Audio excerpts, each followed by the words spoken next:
Hi there. Today I'm going to be talking to you about ventilation issues and periventricular leukomalacia. When a baby is born prematurely, the brain is not fully developed. It is extremely important for the baby in the NICU to receive oxygen at a very appropriate amount. Too little oxygen will cause brain tissue death. Too much oxygen will cause brain tissue death. That brain tissue death can lead to what we know as periventricular leukomalacia. In very layman's terms, simple terms, what that means is brain tissue death of the white matter in the brain.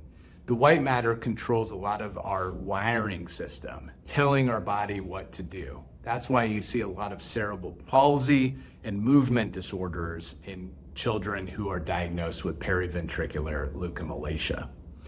When your baby gets to the NICU after being born prematurely, it is extremely important for the neonatology team to administer oxygen in the absolute right amount. Ventilation is usually the route that they take.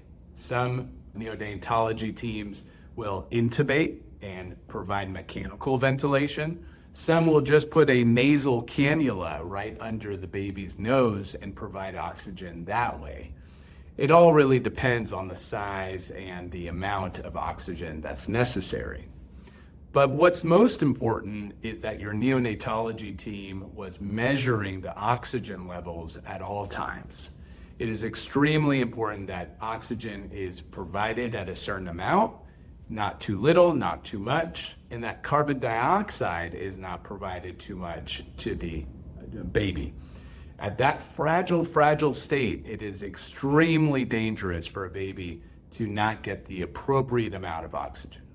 If you believe that your child's care in the NICU might have been negligent and it resulted in a diagnosis of periventricular leukomalacia, then you need to speak to a birth injury lawyer. My name is Adam Funk, and I practice birth injury law.